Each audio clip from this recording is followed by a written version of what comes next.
자, 잠시 쉬었으니까 또 시작하겠습니다.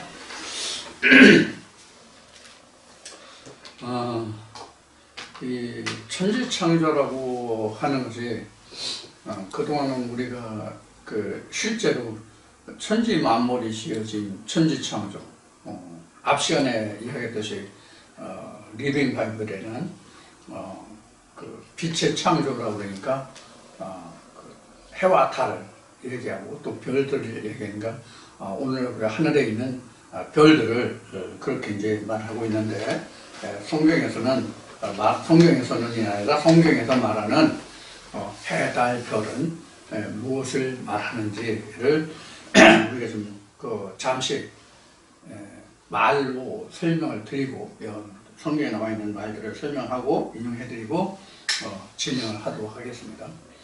우리가 이제 마태복음 공관복음에 보면 예수 그리스도의 탄생이 증거되고 있죠.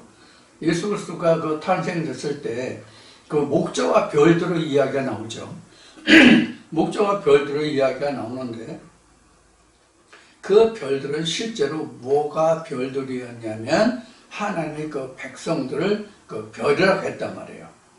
그것을 우리가 성경에서 근거를 찾아보면, 지금 창세기 천지창조를 지금 공부하고 있습니다만은,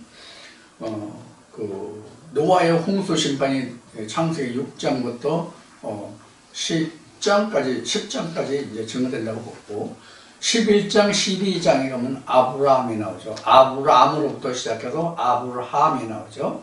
그런데 아브라함이 하나님과 조우하고 하나님을 만나서 가나안 땅에 갔을 때, 갈대 우리에서 말고 가나안 땅에 갔을 때 하나님이 아브라함에게 나타나셔서 말씀하실 때 그 자손을 말씀하시죠. 그 자손을 말씀하실 때에 하늘의 별과 같이 땅의 모래가 바다의 모래같이 이렇게 말씀하신단 말이에요. 그러니까 하늘의 별과 같은 그런 존재들도 있고, 땅의 바다의 모래알 같은, 세상의 모래알 같은 그런 존재들도 있고, 이제 그런 의미를 보면은 실제 별이 그 별을 상징하는 것이 아니죠. 하늘의 상징과 땅의 세상의 상징을 빌어서 내 후손이 그렇게 될 것이라 하는 언약이잖아요. 말씀이잖아요. 그렇기 때문에 거기서 별을 지칭했을지라도 별을 들어서 내 후손이 이렇게 되라, 즉 하나님 나라를 이야기하는 거예요. 하늘에 땅에. 그럼 하늘은 뭐고 땅은 뭐냐라는 것을 보면은, 하늘은 하나님의 백성된 자들이 하늘의 별들의 존재고, 그 다음에 땅의 바다의 모래 같다는 것은 이제 앞에 그림에 지어졌구나. 바다의 존재들, 그러니까 세상 사람들의 존재를 얘기한단 말이에요. 그래서 이것을 보면은 무엇으로 성경에서 아브라함에게 언약을 하시는 것을 두고 말하냐면, 즉 사라와 하갈을 두고 말씀하시는 거란 말이에요. 그래서 사라를 통해서 낳은 씨들은 하늘의 별과 같이 됐고, 그 다음에 하갈을 통해서 낳은 씨들은 바다의 모래알 같은 그런 존재들이 됐단 말이에요. 그래서 성경을 보면 야곱의 족속들이 번성한 것은 아브라함, 이삭, 야곱 3대에 가서 12시들이 생기잖아요. 그런데 이삭의 시들은 이삭에서 바로 12시들이 생겨요. 12지파들이 생긴다고. 그것이 하나님이 아브라함이 하갈 때문에 고민할 때 하갈 내보내라, 그도 내가 창성하게 하겠다는 하나님의 언약을 말씀과 같거든요.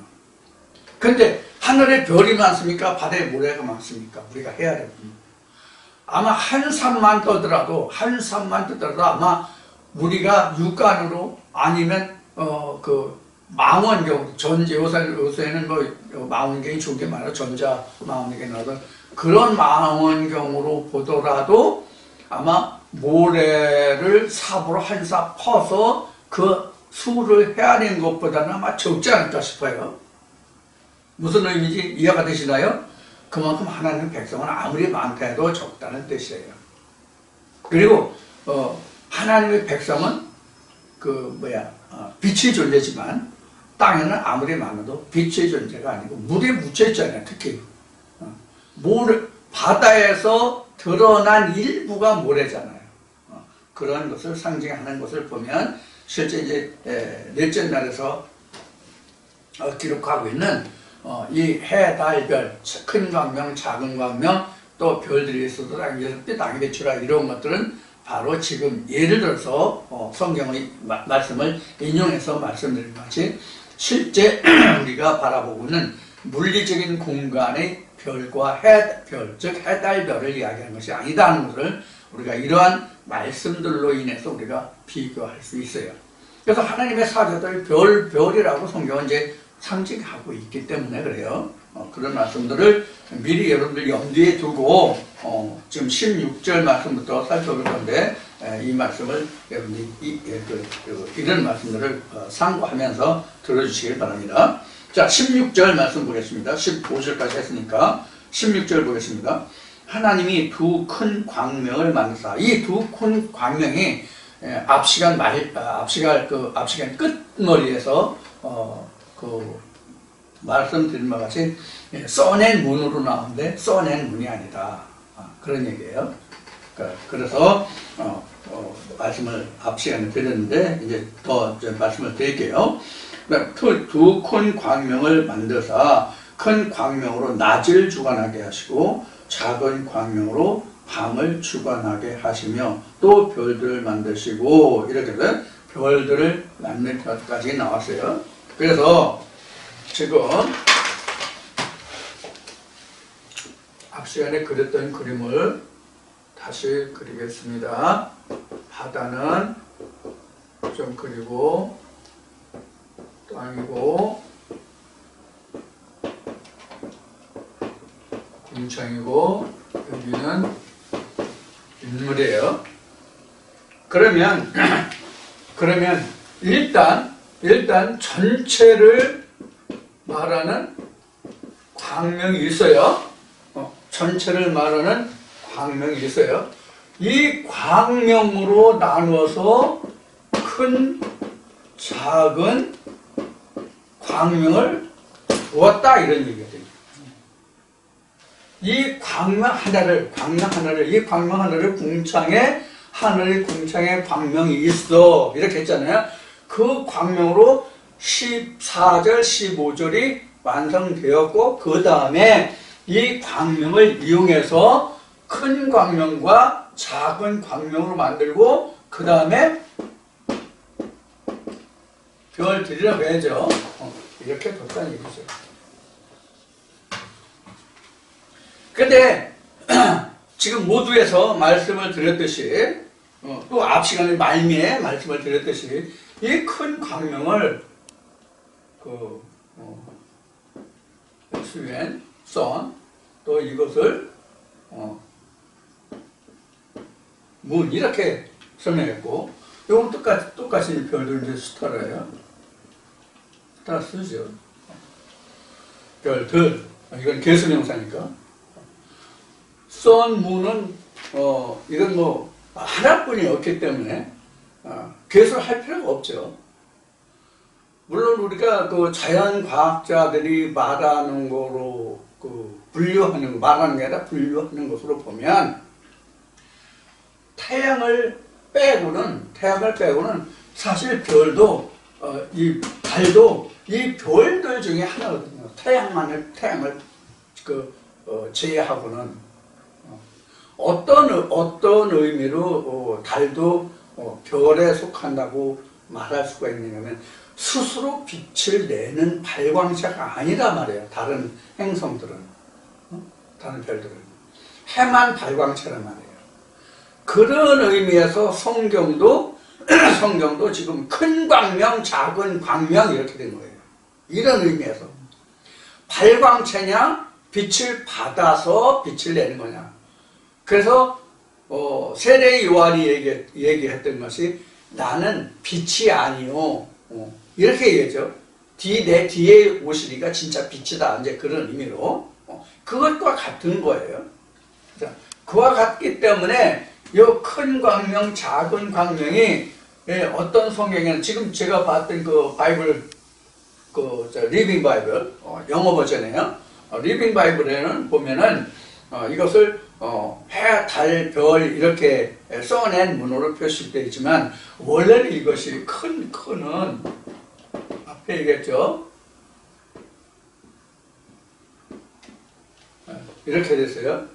근데 이게 형용사기면 이게 비교급이 나올 수 있어요. 그레이터 이렇게 그레이터 이렇게. 그다음에 작은은 소문자로 줍시다. 여기도 이 R이 붙었어요. 레이저 이렇게.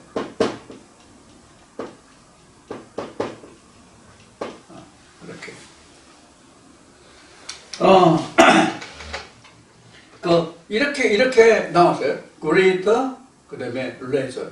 이렇게 나왔어요. 그래서 이 greater 또는 lesser라고 하는 것은 그 빛의 성질이 빛이 다르다는 뜻이 아니에요. 다르다는 뜻이 아니에요.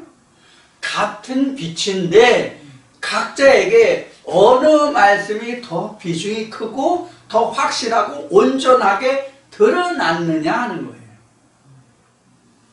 그래서 그 말씀마다 각자에게 작용하고 역할하고 영향을 주는 그 말씀들이 각자 사람마다 다 다르잖아요. 그러니까 각자 그 똑같은 하나님의 말씀인데도 불구하고 A라는 사람은 B라는 사람은 1번, 2번, 3번 뭐 이렇게 사람들이 있다면 사람마다 각자에게 작용하는 말씀의 크기와 무게와 비중이 틀릴 수 있거든요. 똑같은 말씀은 누구나 똑같이 작용하는 게 아니거든요. 그렇다고 그 말씀이 하나님의 말씀이 아니고 뭐 세상 말이고 사람 말이고 그런 것이 아니거든요. 똑같은 하나님의 말씀인데도 불구하고 같은 말씀 중에서 누구는 이것을 더 귀히 여기고 중하게 여기고 누구는 이것을 더 중하고 귀히 여기고 홍길동이가 귀하고 큰 것이 임복정에게는 작고 크지 않고 그보다 홍길동이 작다고 얘기한 것을 임복정은 더 크게 여길 수 있는 것이거든요.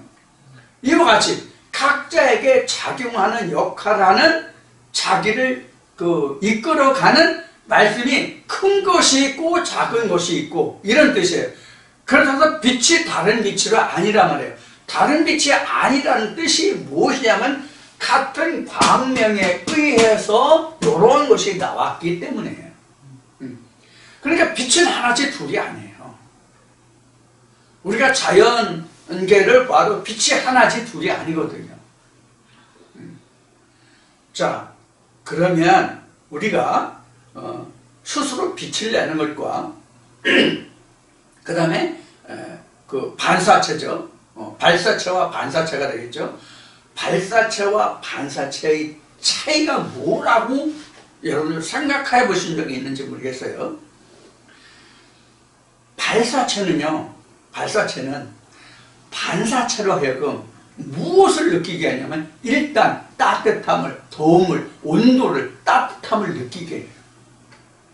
근데 비추어서 반사체는 그렇지 않을 수도 있고 그럴 수도 있어요. 반사체는 이런 뜻이에요. 그러니까 이게 어떤 뜻인가 하면은 다른 이야기로 설명하면 첫날부터 셋째 날까지 이 말씀은 거울이에요. 거울로 보는 거예요. 거울로 드러난 거예요. 넷째 날부터는 그 거울에 드러난 것을 내게 심어서 스스로 빛을 내게 하는 역할을 하는 거예요. 그래서 그 거울이 깨진 거예요. 실상으로 내게 오는 게 넷째 날부터예요. 그러면 넷째 날부터 오는 그 실상이 셋째 날까지 실상이 있기 때문에 넷째 날 내게서 그것이 역사될 수 있다는 얘기를 하는 거예요. 그렇게 해야만 지금 내게서 이러한 일이 일어나요. 그래서 같은 광명으로 이러한 것이 일어나는 거예요. 내 안에서. 나를 이끌어가는 것도 있고 그러니까 맨 앞서가는 말씀이라고 예를 들어 봅시다. 사람이 여러 명이면 거기에 우리가 리더를 두잖아요.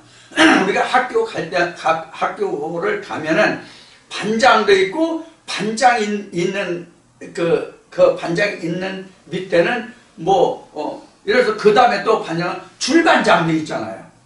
이와 같이, 반장이 된 것, 회장이 된 것, 이런 말씀이 있는 그 밑에 부회장도 있고, 총무가 있고, 또 다른 직책이 있는 것 같이 말씀도 그러하다는 얘기예요. 그래서 그 많은 말씀들 중에서 맨 앞서 나를 이끌어가는 말씀이 그 광명이고, 그 광명에서 보니까 이런 것들이 있다는 얘기예요. 그래서 큰 광명으로 낮을, 작은 광명으로 밤을 이렇게 했어요. 그러니까 밤이라는 것은 결국은 뭐냐면, 이것은 영적으로, 이것은 육적으로 이렇게 보면 돼요. 그래서 이 큰 광명이 어떻게 여기서 작용하는지 16절부터 하나님의 그 광명을 두사 큰 광명으로 낮을 주관하게 하시고 작은 광명으로 밤을 주관하게 했잖아요. 그래서 이 큰 것은 낮을 주관하고 이것은 밤을 주관한단 말이에요. 그러니까 이 낮을 주관한다고 하는 뜻은 실제 우리가 이 낮을 주관하는 것이 아니라 여기를 주관하게 한단 말이에요. 여기가 낮으니까. 여기는 야고보서 1장에 있는 말씀같이 여기는 해전하는 그림자가 없는 곳이잖아요. 이게 낮이란 말이에요. 응? 그림자가 있는 곳은 밤낮이 바뀌는 거잖아요. 그러니까 여기가 바로 밤과 낮이 있는 곳이잖아요. 여기서 밤과 낮이 있기 때문에 하나님이 성막을 지을 때 모세에게 일러 말씀하신 것이 뭐냐면 저녁에는 등대를 만들어서 내가 지정하는 기름으로 저녁에 불을 켜라. 요 사이 지금 우리가 쓰는 말로 하면 일몰부터 일출시간까지는 등대를 켰단 말이에요. 그러니까 나를 이끌어가는 말씀이 밤을 주관하는 말씀이에요. 온전히 성취되고 그런 말씀이 나를 이끌어가지만 그 모든 말씀에 앞서 모든 성취된 것은 낮이라는 이것으로 존재하는데 그것의 그림자로 이루어진 그것이 나를 이끌어간단 말이에요. 이 밤을 주관한단 말이에요. 그럼 이게 낮과 밤이, 여기는 낮과 밤이 교차되잖아요. 낮과 밤이 교차된다는 것은 뭘 얘기냐면 일월 사시 계절이 일월연 사시가 된단 말이에요. 이 일월연 사시라는 것은 무엇을 뜻하냐면 내가 성장해 가는 그런 뜻의 그 일월연 사시예요. 그래서 레위기 23장에 보면 그 이스라엘 백성들의 절기를 둔 거고 그 절기를 지키라고 한 거예요. 그럼 내 말씀에 성취되고 하나님한테 내가 얼만큼 자라나느냐의 정도가 절기가 되는 것이거든요. 그런 의미에서 지금 낮과 밤에, 그래서 방금 전에 말씀을 드렸듯이 이 낮을 주관하고 저녁을 주관하는 그것이 앞에서 14절 15절에서 생겼던 그런 모든 일들을 만든 그 광명이 똑같이 낮과 밤을 만들었단 말이에요. 그러면 이 낮과 밤, 큰 광명, 작은 광명이 지금 낮을 주관하고 밤을 주관하고 이렇게 나왔는데 이게 결국은 무엇을 뜻하냐면 내가 이런 얘기를 하나 합시다. 이런 뜻으로도 여러분이 해석할 수 있기 때문에 어떠냐면 내가 평안하고 안전할 때는 내가 항상 낮이잖아요. 믿음 안에서 얘기하는 거예요. 세상 살아가는 그 힘들고 육신이 힘들고 어려운 그런 과정도 물론 포함되겠지만 그래서 내가 하나님의 말씀으로 잘 깨달아지고 어려움도 없고 평안하게 살아갈 때는 이게 항상 낮이란 말이야. 그런 때는 어느 말씀이든지 내게 낮이란 말이에요. 불평불만의 그 말씀에 대해서 뭐 이런가 저런가 뭐가 없어. 그런데 그 말씀이 어느 날 내가 갑자기 힘들고 어려운 그런 상황이 돼서 그동안은 내가 말씀이 잘 들려고 잘 깨달았는데 어느 날부터는 내가 세상적으로 인한 것인지 나로 인한 것인지 뭐 주변 상황이라는 것이 뭔지 모르지만 내가 말씀이 잘 안 들리고 깨달아지지 않고 들어도 이게 뭔지 잘 모르겠어. 이게 밤이란 말이야. 우리가 영적으로 따지면 이런 밤을 이끌어갈 말씀들이 또 있다고. 그 완전히 그 밤이 캄캄한 뭐 진짜 별빛조차 없는 그 한치 앞두대로 칠흑 같은 어둠이라는 얘기를 하잖아요. 그런 어둠일 때에도 내가 말씀을 끌어올려서 그 말씀이 나의 그 어둠을, 그 밤을 이끌어갈 수 있도록, 또 깨달아지지 않는 혼미한 그런 말씀을 이끌어갈 수 있도록 역할하는 말씀들이 있을 거란 말이에요. 그런 말씀들이 작은 광명이라고 생각하시면 돼요. 그래서 우리가 어려운 지경에도 이길 수 있는 거예요.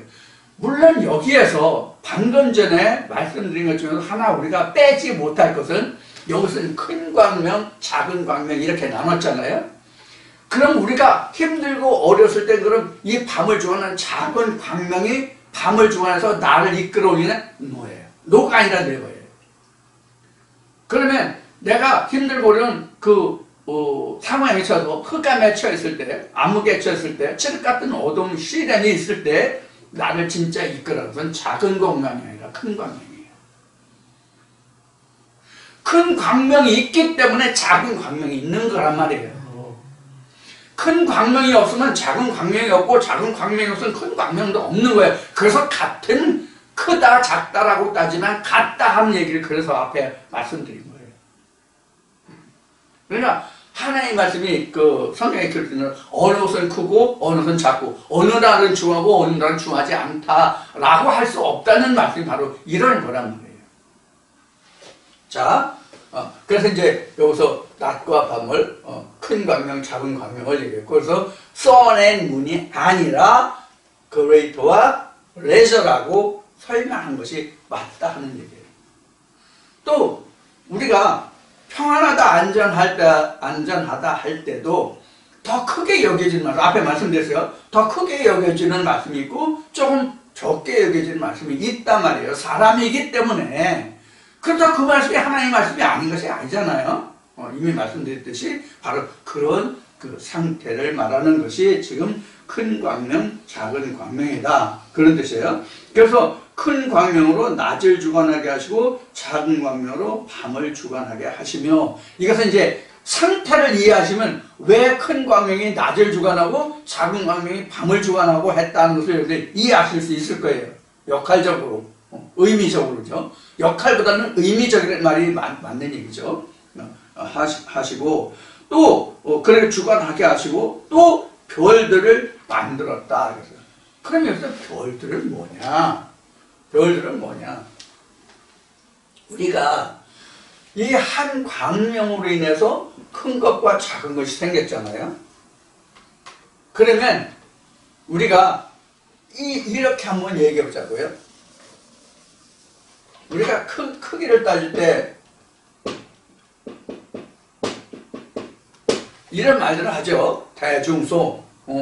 또 큰 것도 그 대가 있고 특대가 있고 옷 같은 거 이런 게 있죠. 미디움이 있고 MM이 있고 이런 것이 있죠. 이런 것 같이 크고 작은 것도 그 차이가 있단 말이에요. 자, 그래서 그레이터와 레저라는 것은 각각 하나가 존재한다면, 이보다 작은 것들은 무수히 많단 말이에요. 쉬운 얘기로 어느 한 말씀이 중심이 돼서 거기에 붙는 말씀이 있고, 그 붙는 말씀에서 또 파생해서 또 붙는 말씀이 있고, 붙는 말씀이 있고, 붙는 말씀이 있고 이렇잖아요. 이 무수히 붙어 나오는 말씀들이 다 별과 별이에요. 그래서 우리가 이 모든 말씀들이 별과 별이 끌어올려서 우리가 지금 이루어가는 과정으로 보면, 우리가 말씀을 듣고 깨우쳐가고 말씀이 이루어져 가는 과정으로 보면 이 별과 별들이 작은 광명이 되고 작은 광명이 큰 광명으로 올라오는 거예요. 이렇게 진급한다 생각합시다. 커진다고, 자라난다고 생각합시다. 그래서 앞에 뭐를 하면 이 월, 시절, 계절을 둔 거예요. 계절을 둔 거란 말이에요.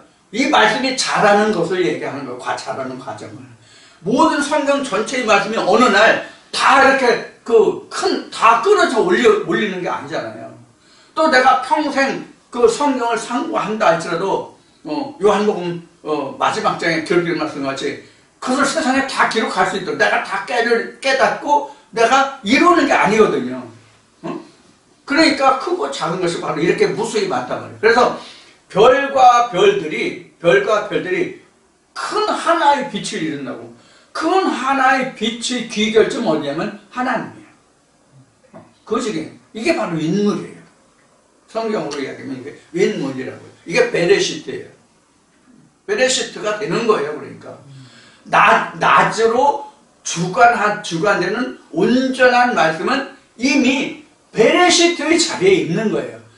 인물 베레시트의 자리에 있는 그 이루어진 것이 결국은 예수가 요한계시록에서 말한 아버지의 보좌거든요. 인물만이 아버지의 보좌예요. 그래서 인물은 한 번도 그 둘째 날에 나눠진 이후에는 인물은 변화가 안 돼요. 그리고 인물은 다른 것이 또 있거나 변화되거나 다른 것을 두거나 뭐 하는 뜻이 없어요. 설명이 없다고. 어디에 없다고. 그러면 윈물은 그럼 결국 그 창세기에 전체로 말하면 무엇과 같은가 하면 일곱째 날의 완성이 어디와 연결되어 있냐면 똑같은가 하면 베레시트와 똑같은 거예요. 일곱째 날의 완성이. 그래서 그것이 아버지의 보좌예요. 그 설명이 사실 요한계시록에 설명된 말씀들이에요. 이제 이런 것을 여러분들이 염두에 관점을 두시고 이 말씀을 들으시고 여러분들이 정리를 해 나가시면 될 것 같아요. 자, 그래서 별들은 지금 이해가 되셨죠, 충분히? 그러니까 내가 무수한 별들을 둬야만 돼요. 무수한 별들을 둬야 된다고. 무수한 별을 둬야만 된다는 뜻은 어떤 의미로 말씀을 드리는가 하면 많은 말씀들을 깨달을 수 있도록 많은 말씀들을 내가 상고하고 묵상해야 된다는 얘기예요. 그 말씀이 작은 광명이 되고 그 작은 광명이 큰 광명이 되고 그 큰 광명이 성전의 방이 없이 낮으로 만들 수 있는 그런 말씀이 되는데 그 낮으로 만들어진 말씀이 바로 뭐냐면 인물과 같다 그런 뜻이에요. 그 실제로 인물이 따로 있는 게 아니에요. 실제로 인물이 따로 있는 것이 아니라 내 안에서 이루어지는 그 모든 말씀을 완성품이 인물이 된다는 사실. 그것이 일곱째 날의 완성이라는 것. 일곱째 날의 완성이 베레시트와 같다는 것. 그럼 베레시트가 다시 돌아서 일곱째 날까지 만들고 일곱째 날에 베레시트로 가고 이렇게 순해야 되는 거예요. 이게 불교적인 용어가 될지 모르겠는데 윤회라는 말은 이런 데 쓸 수 있는 말이겠죠. 이렇게 순환되는 거, 윤회되는 거, 서큘레이션 이런 말이 된단 말이에요. 그런 의미로 이 말씀을 이해하시면 될 것 같아요.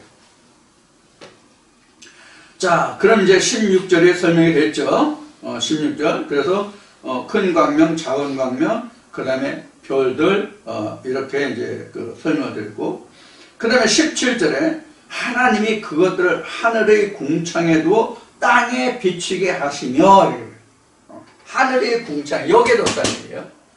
자, 그러면 지금 여기에 큰 광명, 작은 광명, 그리고 별들을 어디에 뒀어요? 궁창에 두어서 어떻게 하게 했어요? 그 무엇을 하게 했어요? 땅에 비치게 한 거예요. 이 땅에 비치게 한 게 결국 뭐예요? 이게 광명이라고. 그러니까 첫째 날부터 셋째 날까지 이루어진 그 결과적인 말씀이 내게 와서 광명이 돼서 궁창에 거하고 그 궁창에 거한 말씀이 땅을 주관하게, 즉 나를 이끌어가게 했다는 뜻이에요. 하나님 앞으로. 이런 의미가 지금 들어있는 말이 지금 17절에 기록된 말씀이에요. 그러니까 우리가 하나님 앞에 하나님 앞에 나갈 수 있는 그 모티브, 동기가 되는 것이 바로 뭐냐면 첫째 날부터 셋째 날까지 그 말씀의 깨달음이 있어야 된다. 이것을 염두에 두시라는 뜻이에요. 그것이 없으면 넷째 날부터 이루어지는 즉 내 안에서 이루어지는 땅에서 이루어지는 그것이 없다고. 앞 시간에 주기도문 얘기했잖아요. 하늘에서 이루어진 것 같이 땅에서도 이루어진다. 그러니까 1절부터 3절까지는 1절은 첫날부터 셋째 날까지는 위에서 말씀으로 이루어지는 것이고 각자에게서 넷째 날은 그 깨달아진 말씀이 내게서 이루어지는 그 시작이 넷째 날. 그래서 셋째 날까지 이루어진 말씀이 내게 뭐가 된다? 광명이 된다. 그 말씀이 광명이 내게 빛이 각자에게 빛이 된다. 그 빛에 의해서 내가 자라간다라고 말한 것이 그 14절에서 말한 1월 연식 그 해서 징조를 두고 사인을 두고 한 거예요. 그래서 징조 그 사인이 그 징조가 내게서 나타났다는 근거란 말이에요. 증거 증명이란 말이에요. 내게 이런 것이 나타났다 이런 얘기예요. 그래서 우리가 그 성경을 보면 그 우리를 어떻게 표현했어요? 특히 사도 바울이 설명한 게 뭐예요? 우리가 하나님의 신부라고 기록하고 있잖아요. 우리가 하나님의 신부라고 기록하고 있기 때문에 그 징조가 나타나는 거예요. 그 징조가 뭐예요? 임신이라는 거예요. 잉태된 거란 말이에요. 그래서 마리아에게 성령으로 잉태된 것이 있더니 그러면 지금 우리가 지금 이 광명이 내게 나타났으면 나는 이미 마리아에게 잉태된 성령으로 잉태된 것이 이 말이 지금 내게 응한 거란 말이에요. 이 설명이 이제 창세기 2장에 가면 나오지만 아담과 하와 거기에 나오지만 이것이 이미 여기에서 지금 발원하고 있다 이렇게 보시면 돼요. 이미 광명이 있다는 얘기는 내가 지금 잉태되고 있다는 얘기예요. 그래 잉태됐으면 어떻게 돼요? 그냥 있어야 돼요? 자라나야 돼요? 자라나야 되잖아요. 그러니까 거기에 영월일이 생긴 거예요. 쉬운 얘기로. 그래서 사시가 생긴 거예요. 그래 자라잖아요. 그것이 내게 그래서 15절에 가서는 그게 내게 징조로 나타났단 말이에요. 잉태된 것을 자기가 깨달았다는 뜻이란 말이에요. 그런 그 말씀으로 여러분들이 이해를 하시고 이 말씀을 받아들이시면 쉽게 이해가 될 수 있을 것 같아요. 그래서 넷째 날부터는 사실은 내가 하나님의 신부가 된 입장이야. 이게 창세기 2장 7절 보면 생기가 들어왔다는 얘기야. 그 생기가 내게 광명이 돼서 내가 하나님이 그 영차가 이제 되어가는 과정이에요. 그것이 결국은 무엇을 시작하냐면 셋째 날에 그 씨 맺는 채소와 열 맺는 과목은이라서 이것이 창세기 3장의 생명나무란 말이에요. 그렇게 이제 설명이 되어가고 있는 거예요. 그래서 이제 17절까지의 말씀을 봤나요? 그래서 하늘의 궁창에도 땅에 비치게 하시며 땅에 비치게 하시며 땅에 비치게 하시며 자, 그 다음 봅시다. 18절이죠. 주야를 주관하게 땅에 18절에 주야를 주관하게 하시면 빛과 어둠을 나뉘게 하시니라. 하나님 보시기에 좋았더라 이렇게 됐죠. 자, 그러면 지금 궁창에 두어서 땅에 비치게 하셨고 그 땅에 비친 것이 주야를 또 나누게 했죠. 땅의 주야예요. 여기서는요. 18절은 땅의 주야를 주관하게 하시며 빛과 어둠을 나누게 하셨다 이런 얘기예요. 자, 그러면 먼저 하늘의 궁창에서 빛과 어둠을 나눠서 이렇게 만들었고 그 빛이 다시 땅에서 큰 광명과 작은 광명이 다시 땅에 비쳐서 땅에서도 바로 낮과 밤이 있어 주야를 주관하다 보니까 이렇게 된 거예요. 그러니까 지금 하늘의 궁창에 주야가 있기 때문에 내게도 뭐가 있는 거예요? 주야가 있는 거예요. 그럼 이것을 다시 말하면 하늘에서 이러한 빛이 있어서 주야를 넣어서 이런 그 계절이 있고 열매를 맺고 뭐 하게 했으면 땅에서도 그게 있다는 얘기예요. 땅에서 이게 있기 때문에 요거를 토지소산이라고 하는 거예요. 그래서 이스라엘 백성들에게 실제로 가나안이라는 실제의 땅을 주어서 이 땅에서 나는 토지소산으로 여기에 나갔잖아요. 그래서 레위기 2장 13절에 보면은 이 땅에서 나는 것을 소재물이라 했고, 이 소재물에 하나님의 언약의 소금을 이야기하고 있잖아요. 언약의 소금, 여기 레위기 2장 13절에 소금, 언약의 소금. 여기가 소재물에 하나님의 언약의 소금을 빼지 말지라 이렇게 되어 있거든요. 언약의 소금이 뭐냐면 지금 여기에서 말한 이 광명, 큰 광명과 작은 광명 별들어서 땅에 비치고 주야를 나누게 했잖아요.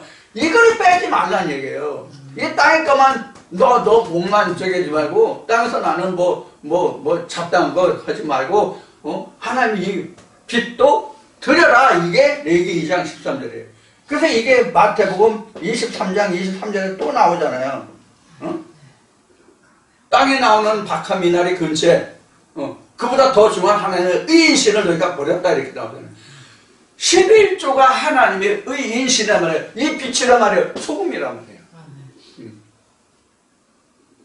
그래서 이미 하나님이 모든 것을 다 주시고 하나님이 일하라고 하신 것이지, 하나님이 말라기의 말씀에 기록된 말씀, 이 지사람 천지만물에 다 내가 지은 건데 무엇이 부족해서 내가 너에게 그런 희생 제물을 받겠냐? 그건 너 얼굴에 똥이나 발라라. 똥 칠하는 것 같다. 이렇게 설명한 거란 말이에요. 의인신은 뺐다고 한 거란 말이에요. 말라기. 예. 이것을 기독교계에서 이것을 11조가 그 토지소산 헌물로 생각하는데, 이스라엘 백성들은 그래도 땅을 주었기 때문에, 하나님이 가나안 땅을 주었기 때문에 그 땅에서 나는 토지소산을 드릴 게 있었지만, 현재 우리가 받은 땅은 이 땅이지 가나안 땅이 아니잖아. 내 마음에서 나는 땅인 것이지.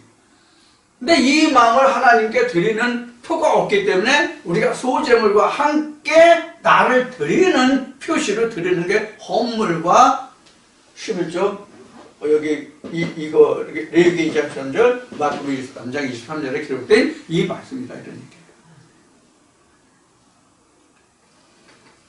그래서 하늘의 것은 떼먹고 땅의 것으로 대치 않다는 그런 얘기예요. 자, 이제 지금 그 말씀드린 것이 지금 그러니까 몇 절이야? 18절이죠. 주야를 나누게 하시며 빛과 어둠을 나누게 하시니라. 하나님이 보시기에 좋았더라. 이렇게 되죠. 그래서 땅에서 빛과 어둠이 나누고 주야를 나누게 했다는 얘기는 땅에서도 열매를 맺고 하늘에서도 열매를 맺고 그런 뜻이어야 돼요. 하늘에서 열매 맺지 않으면 땅에서도 안 맺고, 땅에서 열매 맺지 않으면 하늘에서 맺을 수 없어요. 이게 다시 주기도문으로 가면 땅에서 매면, 땅에서 풀면 하늘에서 풀리고 매고, 이런 뜻과 똑같은 거예요. 그래서 주기도문이 굉장히 큰 의미를, 큰 뜻을 가지고 있다 하는 얘기예요.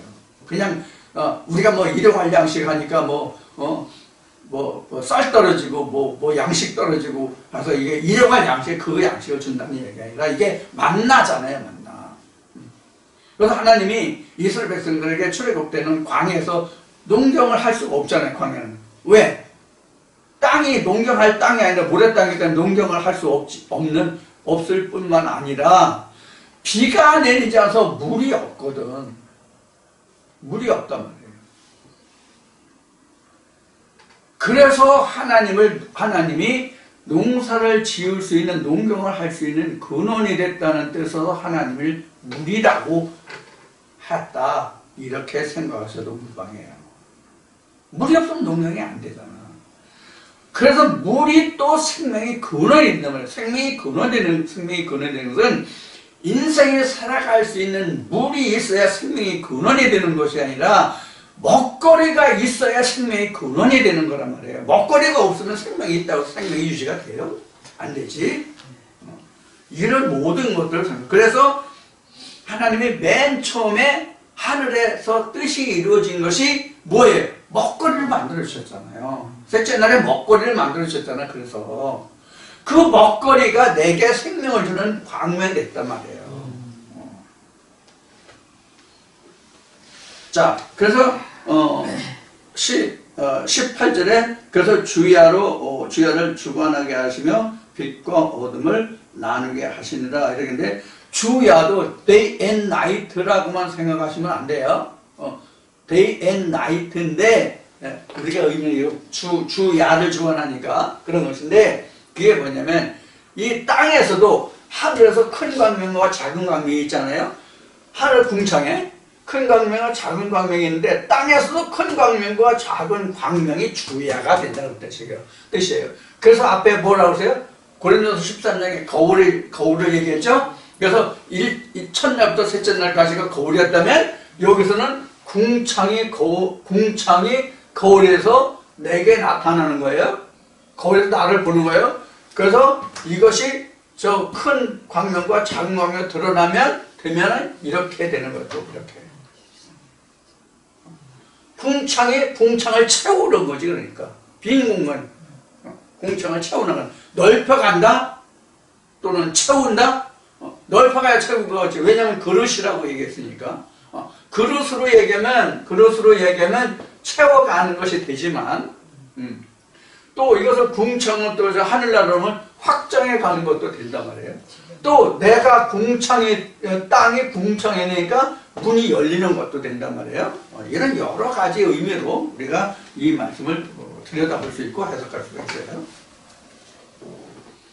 자, 그 다음에 18절 봤죠? 그 다음에 19절 맞나? 19절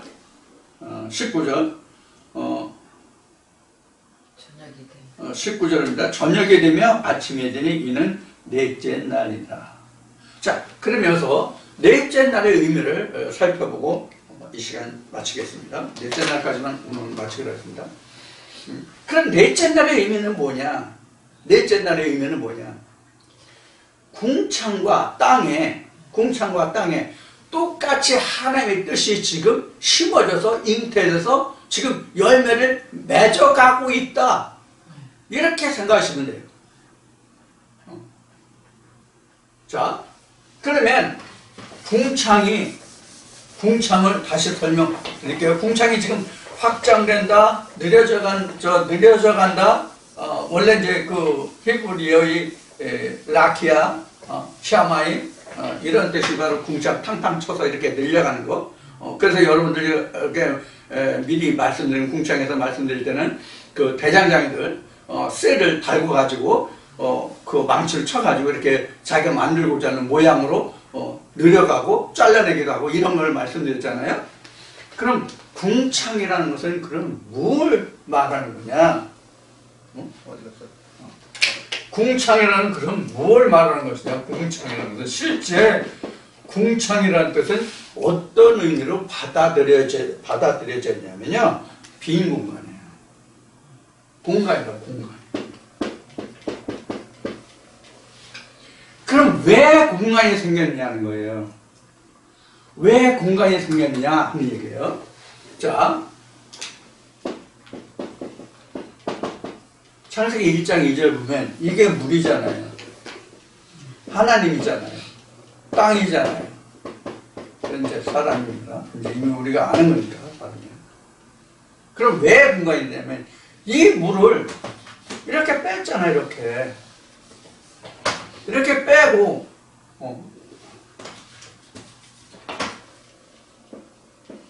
이렇게 빼고 이렇게 채워서 이렇게 해서 여기서 공간으로 뒀잖아요. 물을 이렇게 물로 나누다 보니까 공간이 생겨서 이걸 궁창이라고 한 거거든요. 궁창의 의미가 이거예요. 그럼 빈 공간이라고. 그럼 빈 공간이 지금 언제 생기냐면 사실은 둘째 날 생기잖아요. 둘째 날 생기는데 넷째 날에도 다시 이 궁창이 생긴다고. 넷째 날에 궁창이 생긴다는 의미가 뭐냐면 조금 전에 이 설명에서 여러분들 캐치를 못했을 거예요. 왜 캐치를 못했냐면 여기가 궁창이고 여기가 땅이잖아요. 여기가 바다잖아요. 그러면 뭐가 있어요? 여기에 광명이 있잖아요. 광명이 여기에 큰 광명, 작은 광명을 둠으로써 여기에 낮과 밤이 생기잖아요. 이 낮과 밤이 생긴 것이 여기에 비치기 전까지는 이게 막혀 있다고. 이게 다시 물이 된단 말이에요, 지금 각색에서. 이걸 깨달아서 큰 광명, 작은 광명이 4개 비쳐서 별까지 포함될 때에 이게 없어지고, 그러니까 여기에 빈 공간이 있다가 이렇게 이 공간이 없어지고 이렇게 차워진다는 의미예요. 그래서 사실은 넷째 날도 빛과 어둠을 그래서 나눈다고 한 거예요. 이래만 4개 비치는 것도 되잖아. 이게 장막이 없어야. 그러니까 넷째 날에도 4개는 여기에 뭐가 있어요? 물이 있는 거예요. 이 궁창과 땅 사이에 물이 있는 거라고. 물이 있다고 생각하신다고. 이 물을 걷어내야만 이 빛이 4개 빛이나. 그래, 여기도 요 궁창에 있는 낮과 밤이 여기서 나도 낮과 밤이 된 주야가 되잖아요. 그러면 결국은 이게 이렇게 나눠진 거라고. 나눠졌다. 이렇게 된 거라고. 그래, 이 광명이 여기 똑같이 온 거잖아. 여기가 밤이면 여기도 밤이고, 여기가 낮이면 여기도 낮이고, 밤이고, 여기도 밤이에요. 이랬단 말이에요. 이런 의미예요. 그래서 항상, 이거 원래 이제 앞에 그 말씀을 드렸던 내용인데, 이 말씀은 이 뜻은 결국 뭐냐면, 이 창조, 1장에서 6째 날까지 나오지만, 결국 6째 날까지 이 의미가 뭐냐면, 항상 물을 가르는 거예요. 물을 가르면 갈라내니까 뭐가 생겨? 공간이 생기고, 갈라내니까 또 공간이 생기고, 갈라내니까 또 공간이 생기고, 그 공간을 자꾸 줄여가고 메꿔 가는 거예요. 그럼 결국 나누고 가서 채우다 보면 뭐예요? 하나님이 된다. 베레시트가 된다. 이게 7째 날에 돼야 된다는 얘기예요. 그래서 첫날에 빛이 7째 날까지 동시에 일어난다는 얘기를 그래서 한 거란 말이에요. 따로따로 이루어지는 게 아니에요. 이렇게 순차적으로 이루어지는 것으로 설명하고 있지만 실제로는 한 번에 다 이루어지는 거예요. 7째 날까지. 그럼 어떻게 하면 그럼 첫날부터 7째 날까지 이렇게 동시에 이루어지느냐? 유일하신 참 하나님과 그의 보내신 자를 통해서 말씀하시는 말씀으로만이 이렇게 갈라지고 채워지고 갈라지고 채워지고 나눠지고 채워지고 한다는 얘기예요. 이걸 천지창조라고 하는 거예요. 그래서 예수가 말했듯이 유일하신 참 하나님과 하나님이라고 하는 자들이 많으니까 하나님을 말하는 자들이 많으니까 예수가 말했듯이 유일하신 참 하나님, 유일하신, 그러니까 only원이거든. 이게 only원이라는 뜻이거든. 오직 하나뿐이라니. 이 유일하신 참 하나님과 그의 보내신 자의 입을 통해서 말을 통해서 말씀을 통해서 증거되는 말씀이 첫째 날에 빛이 되고 둘째 날에 윗물과 아랫물을 되고 궁창이 거의 첫 번째 나눠지고 셋째 날에 또 나눠서 거의 땅이 나와서 그 토지 소상이 나오잖아요. 하늘의 토지 소상이 나오잖아요. 그 토지 소상이 4개 와서 또 나눠서 그것이 참 생명으로 되면 셋째 날 아침 되면 그것이 4개 광명에서 궁창의 광명이 돼서 그 광명이 또 나를 나눠 간다고. 실제로 천지창조의 시작은요, 넷째 날부터예요. 따지고 보면 넷째 날부터고. 왜 그럼 넷째 날부터 천지창조가 실제로 이루어진다고 하냐면 4개 이루어지는 것이니까. 하나님의 뜻 안에서 이미 모두가 다 이루어졌잖아. 그러니까 모두가 다 과거의 동일하고 과거의 영이라고. 그것이 4개 이루어지니까 그것이 몇째 날이 될 뿐이에요. 그것이 7째 날이 말씀이 돼야 된다는 것이고, 그런 의미가 되는 거예요, 창세기가. 이 뜻을 우리가 아직까지 깨닫지 못한 거지. 자, 그래서 결국은 이 궁창이 생겼다는 얘기는 왜 궁창이 생기냐면 내가 말씀을 깨달아서 분리할 때마다 그 공간을 채워갈 그 말씀이 있다는 뜻이에요. 이 공간이 없으면 나는 하나님에서 자라가지 못해. 즉 나눠지지 않으면 나는 자라가지 못한다고. 나눠진 그 중에 그 공간을 채울 말씀이 또 들어오는 거예요. 그렇게 해서 내가 자라나는 거예요. 하나님 나라가 확장되는 거예요. 이게 궁창이라는 의미다. 이런 말씀을 드린 거예요. 자, 이렇게 해서 이제 넷째 날까지 그 말씀이 여러분들과 함께 나눠졌습니다. 지금 넷째 날까지. 그래서 이 넷째 날이 사실 우리 그 천지창조의 말씀과 우리 각자 각 개인을 설명한다면 거기다 개입시킨다면 지금 방금 전에 말씀드린 것 같이 첫째 날부터 셋째 날까지도 중요하지만 그 첫째 날까지부터 첫 날부터 셋째 날까지 창조가 있어서 그런 역사가 있어서 실제로 내게 이루어지는 첫날의 창조는 넷째 날부터다. 그런 말씀을 드린 거예요. 그러니까 넷째 날은 내게 창세기 첫날로 보면 하나님이 처음에 그 빛과 어둠을 나눴잖아요. 근데 넷째 날은 내가 나누는 거예요. 왜 내가 나누냐? 광명이 된 것으로 내가 나누니까. 그래서 거기는 가시라는 하나님이라는 말이 없는 거예요. 넷째 날에는. 첫날에 빛을 나누는 하나님이 빛과 어둠을 나누사인데 이 땅에 오면 땅이 빛과 어둠을 나눠야 되거든. 그 광명을 이용해서. 그런 의미가 넷째 날에 들어있다 하는 것을 여러분들이 꼭 그 염두에 두시고 넷째 날을 첫째 날부터 셋째 날까지를 묶어서 또 넷째 날을 셋째 날까지를 묶은 것으로 다시 시작해서 넷째 날을 여러분들이 다시 한번 말씀을 조명하고 여러분들 심의에 새기는 그런 말씀이 되기를 바라고요. 이번에 증거된 이 창세기 말씀들을 통해서 여러분들에게 요만한 것이 뭐냐면 이 말씀들이 여러분들이 다 이루어지고 하나님의 은혜의 길을 다 함께 누구나 다 똑같이 걷는 그런 것을 제가 여반하는 거예요. 하나님이 누구만의 하나님이 아니거든요. 누구나의 하나님이지 누구만의 하나님이 아니거든요. 그래서 제게 주신 하나님의 은혜가 이 말씀을 들으시는 모든 분들에게도 똑같은 하나님으로 역사하시고 말씀하시고 여러분의 영혼을 이끌어 가실 수 있는 그런 말씀이 되기를 바라는 것 뿐이에요. 그래서 여러분들이 가능하면 자세히 말씀을 드리고 있는 건데 지금 오늘 여러분들에게 말씀드릴 것이 빠진 것이 뭐냐면 레위기 23장이었죠. 레위기 23장은 다섯째 날 창조에서 여러분들에게 말씀드릴 수 있는 내용이 나오니까 거기에 더 적합하니까 다섯째 날 창조 때에 여러분들에게 레위기 23장과 또 다른 말씀을 연관해서 확장해서 말씀드리도록 하고 오늘은 여기서 모든 것을 마치겠습니다. 자, 다음 시간에 뵙기로 하고 오늘은 여기서 마치겠습니다. 감사합니다.